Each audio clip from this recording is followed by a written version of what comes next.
না গো ভাবি, আজ সারাদিন খুব ব্যস্ত ছিলাম। ছেলের শ্বশুরবাড়ি থেকে অনেকগুলো ইফতারি পাঠিয়েছে রোজার জন্য, সেইগুলোই গোছাচ্ছিলাম। আর বলো না, পোড়া কপাল আমার। ছেলেকে যে ফকিনীর ঘরে বিয়ে দিয়েছি, ইফতারি পাঠানো তো দূরের কথা, মেয়ে বিয়ে দিলে যে বিয়ের পর কিছু ফার্নিচার দিতে হয় সেটাই তারা জানে না, সেটাই দিইনি। আর আমার ছেলেকে তো কিছুই দেয়নি। কপাল হলো তোমার, কত সুন্দর ছেলের বউ, শিক্ষিত, সুন্দরী, স্মার্ট। আবার ছেলের শ্বশুরবাড়ি থেকে কয়দিন পর পর গিফট পাঠায়। কি আর বলবো ভাবি, ছেলের বউ করে এনেছি, তেমন সুন্দরীও না, শিক্ষিতও না। কোন ভূতে যে আমার ধরেছিল, এমন একটা বাড়িতে ছেলেকে বিয়ে করালাম। পাশের বাসার আন্টি আর আমার শাশুড়ি ড্রয়িং রুমে বসে কথাগুলো বলছিল। কথাগুলো বেশ আমাকে শুনিয়ে শুনিয়েই আমার শাশুড়ি বলছিল, সেগুলো আমি বুঝতে পারি। আমি আমার রুমেই ছিলাম। কি করব, এই কথাগুলো তো আমাকে শুনতেই হবে। বাবার বাড়ি থেকে কোনো জিনিস আসে না এই বাড়িতে, আর আমার বাবার তেমন সামর্থ্যও নেই যে কয়দিন পর পর মেয়ের বাড়িতে গাদা গাদা জিনিস পাঠাবে। তাদের সংসারই চলে না, সেখানে মেয়েকে কিভাবে দিবে। আমার শ্বশুর মশাই অনেক ভালো একজন মানুষ। আমার বিয়ে হয়েছে বেশ পাশাপাশি গ্রামে, খুব বেশি দূর না। আমার শ্বশুর মশাই কোনো এক কাজে আমাদের গ্রামে গিয়েছিল, সেখানে আমাকে দেখে পছন্দ করে তার ছেলের বউ করে এনেছে। এই বিয়েতে আমার শাশুড়ি মোটেও রাজি না।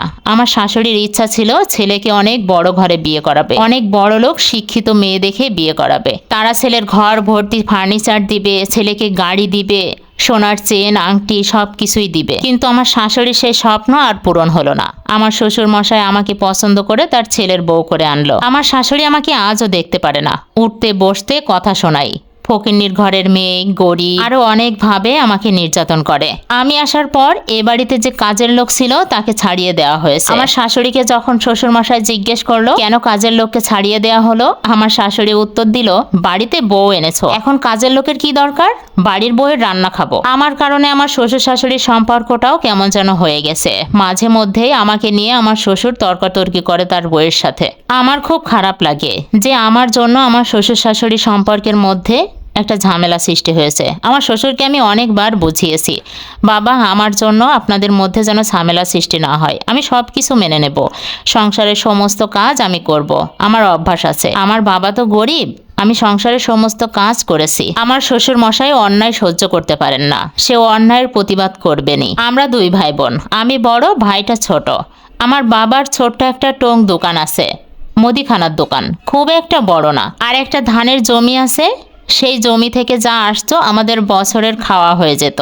আর ওই দোকান থেকে যা আসতো তাতেই আমাদের সংসারে যাবতীয় খরচ চলতো। আমার বিয়ের সময় বাবা ওই দোকানটা বিক্রি করে আমাকে বিয়ে দিয়েছে, বিয়ের সমস্ত খরচ খরচা করেছে। এখন আমার বাবা অন্যের জমিতে চাষ করে যে টাকা পয়সা আসে সেটা দিয়ে সংসার চালাই। সেখানে আমার বাড়িতে কয়দিন পর পর এটা ওটা কিভাবে পাঠাবে, ঘর ভর্তি ফার্নিচার, জামাইয়ের জন্য সোনার চেন আংটি গাড়ি কিভাবে দিবে, তাদেরই তো সংসার চলে না। আমার বিয়ে হয়েছে প্রায় বছর খানেক হবে, এই প্রথম শ্বশুর বাড়িতে প্রথম রোজা। আমার রোজায় কেন বাপের বাড়ি থেকে জিনিসপত্র আসেনি তার জন্য অনেক কথা শুনেছি শাশুড়ির কাছে। আমার স্বামী মনিরুল, উনি খুব ভালো, এসব নিয়ে আমাকে কখনো কোনো কথা বলেনি, এমনকি তার মার সাথেও কোনো তর্কাতর্কি করেনি আমাকে নিয়ে। আমার শাশুড়ি মানে আমার স্বামীর মা যদি তাকে কিছু বলতো তখন সে চুপ করে বাড়ি থেকে বের হয়ে যেত। আবার আমি যদি কোনো কিছু বলি তখনও সে চুপ করেই থাকে, কোনো কথার উত্তর দেয় না, কারোর পক্ষ নিয়েও কথা বলে না। সে এক অন্যরকম মানুষ। আমার বাবার বাড়িতে কিচ্ছু নেই, সেটা নিয়েও আমাকে কখনো খোটা দেয় না। অনেক কপাল করে এমন একটা স্বামী পেয়েছি। ভাবছি বাবার সাথে এই বিষয় নিয়ে একটু কথা বলবো, যদি কিছু এই রমজানে ইফতারির জন্য কিছু পাঠাতে পারে। বাবাকে ফোন দিলাম, ওপাশ থেকে ফোনটা রিসিভ করে বাবা বলল, কেমন আছিস মা, কতদিন তোকে দেখি না, তোর শরীর ভালো আছে তো? হ্যাঁ বাবা, আমি ভালো আছি, তুমি কেমন আছো? ভালো মা। বাবা তোমাকে একটা কথা বলবো। কি কথা বল? রমজান মাসে পাড়ার সব বাড়িতে তার ছেলের শ্বশুর বাড়ি থেকে ইফতারি পাঠিয়েছে। আমার শাশুড়ি এই নিয়েও আমাকে কিছু কথা শুনিয়েছে, তুমি যদি পারো একটু টাকা পয়সা ব্যবস্থা করে কিছু ইফতারি পাঠাতে পারবে। বাবা ওপাশ থেকে বেশ ভারী গলায় বলল, আচ্ছা মা, দেখছি। কথাটা বলেই বাবা ফোনটা রেখে দিল। আমি তো জানি বাবা কোথা থেকে জোগাড় করবে, সংসারই তো তার ঠিক মতো চলে না। 2 দিন পর দেখলাম বাবা 2 হাতে 2টো ব্যাগ নিয়ে আমাদের বাড়িতে ঢুকলো। লামিয়া মা, কোথায় তুই?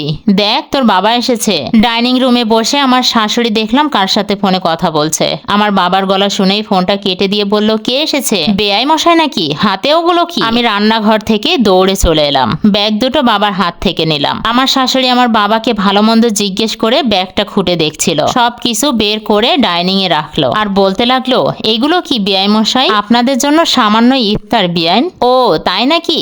ইফতার?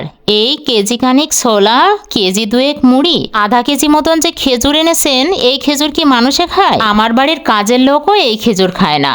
আর 2 প্যাকেট মিষ্টি এনেছেন, এ তো অনেক মিষ্টি বিয়াই। এত মিষ্টি তো আমরা খেয়ে ফুরাতে পারবো না। আপনি কিন্তু খেয়ে যাবেন অবশ্যই। আমার শাশুড়ি আমার বাবাকে যা তা বলে অপমান করলো। আমার বাবা মাথাটা নিচু করে চুপ করে দাঁড়িয়ে রয়েছে। আমিও পাশে দাঁড়িয়ে আছি, কথাগুলো শুধু শুনছি আর ভাবছি, কেনই বা বাবাকে এ বাড়িতে ডাকলাম? শুধুমাত্র অপমানিত হওয়ার জন্য। আমি যদি বাবাকে না আসতে বলতাম, তাহলে আমার বাবা এভাবে অপমানিত হতো না। আমার বাবা যে শুধু এইগুলো এনেছে তা না, মুরগি, গরুর মাংস, খাসির মাংস, অন্যান্য কাঁচা তরি তরকারি আরো অনেকগুলো। ভাবছি বাবা এই টাকাগুলো কোথায় পেল? শাশুড়ি আম্মা ইচ্ছা মতো আমার বাবাকে অপমান করে ওখান থেকে নিজের রুমে চলে গেল। আর আমাকে যাবার সময় বলে গেল, তোমার বাবা যেন এ বাড়িতে খেয়ে যায়, না খেয়ে যেন যায় না। এত জিনিসপত্র এনেছে, আমরা তো একা খেয়ে ফুরাতে পারবো না। আমি আর কিছু বললাম না, মাথাটা নিচু করে রইলাম। বাবাকে হাত ধরে নিয়ে নিজের রুমে নিয়ে গেলাম। নিজের হাতে সমস্ত ইফতারি গোছালাম। ইফতারির সময় হয়ে গেছে। ইফতারির টেবিলে যেহেতু শ্বশুর মশাই ছিল, তাই আর শাশুড়ি মা বেশি কিছু বলার সাহস পায়নি। বাবা খুব ভালোভাবে ইফতারি করে এ বাড়ি থেকে বিদায় নিল। রাতে আমি বসে বসে ভাবছি, বাবা এতগুলো টাকা কোথায় পেল? আমি কি ফোন করে একবার জিজ্ঞেস করব? না, তাহলে হয়তো বাবা একটু অপমানিত হবে। আমি আমার স্বামীকে বললাম, দেখো বাবা না আজ ইফতারি নিয়ে এসেছে অনেকগুলো বাজারঘাটও করে নিয়ে এসেছে, কিন্তু এতগুলো টাকা বাবা কোথায় পেল? আমি তো এটাই বুঝতে পারছি না। আমার স্বামী চুপ করে রইল, কোনো কথারই জবাব দিল না। আমি কোনো জবাব না পেয়ে পরদিন বাবাকে ফোন দিলাম। বাবা, একটা কথা জিজ্ঞেস করব। কি মা, বল। বাবা, তুমি যে কাল অতগুলো বাজার করে আনলে, এতগুলো টাকা তুমি কোথায় পেলে? তুমি যে আমাকে কালকে বললে তোমার কাছে কোনো টাকা পয়সা নেই, তুমি কি আবার ধার করেছো? না মা। তাহলে এতগুলো টাকা কোথায় পেলে? আমি তোকে বলতে পারি, যদি তুই এই বিষয় নিয়ে কারোর সাথে আর কোনো কথা না বলিস, এমনকি জামার সাথেও না। আচ্ছা বাবা, ঠিক আছে, আমি কারোর সাথে এই বিষয় নিয়ে আর কোনো কথা বলবো না। কালকে তুই যখন আমাকে ফোন করেছিলি, জামাই পাশ থেকে সব শুনেছিল, শুনে আমাকে টাকা পাঠিয়ে দিয়েছিল 20,000 মতো। সেই টাকা দিয়েই কালকে আমি বাজার করে নিয়ে গিয়েছিলাম তোর বাড়িতে। আমি নিতে চাইনি মা, জামাই জোর করে দিয়েছে। জামাই বলল, এখানে আপনার আমার দুজনেরই মান সম্মান জড়িয়ে আছে বাবা, আপনি নিন, আমি কিছু মনে করব না। আপনার যখন টাকা পয়সা হবে তখন আমাকে আবার ফিরিয়ে দিন। আমাকে বাধ্য হয়ে টাকাগুলো নিতে হলো। সেই টাকা দিয়েই তো আমি তোর বাড়িতে জিনিসপত্র কিনে নিয়ে গেলাম। অনেক কপাল করে এমন একটা স্বামী পেয়েছিস মা, তাকে তুই কখনো কষ্ট দিস না মা। এই বিষয় নিয়ে জামার সাথে আর কোনো কথা বলবি না। আচ্ছা বাবা, এই বলে আমি রেখে দিলাম। আল্লাহর কাছে আমি লাখো শুকরিয়া, আল্লাহ এমন একটা স্বামী আমার কপালে দিয়েছে। তা না হলে এই সংসারে টেকা অনেক কঠিন হয়ে যেত। আজব কুসংস্কারের দেশ এটা। রোজা আসলে মেয়ের শ্বশুর বাড়িতে ইফতারি পাঠাতে হবে, ঈদ এলে সেমাই, চিনি, নতুন জামা কাপড় কিনে তাদেরকে পাঠাতে হবে, ফলের সিজন এলে বিভিন্ন রকম ফল মূল কিনে তাদেরকে দিয়ে আসতে হবে। কিন্তু মধ্যবিত্ত ফ্যামিলির বাবারা, যাদের বাজারঘাট করে সংসার চালাতেই হিমশিম খেয়ে যেতে হয়, সেখানে এই দ্রব্যের মূল্যের বাজারে মেয়ের শ্বশুর বাড়িতে রোজার সময় ইফতার, ঈদের সময় সেমাই, চিনি, আবার সিজন এলেই ফলমূল কিনে কিভাবে পাঠাবে? এই সকল নিয়ম কুসংস্কারগুলো আমরা নিজেরাই তৈরি করি। আমরা নিজেরা যদি একটু সচেতন হই, তাহলে এই কুসংস্কার, এই নিয়মের বেড়াজাল থেকে বের হতে পারি।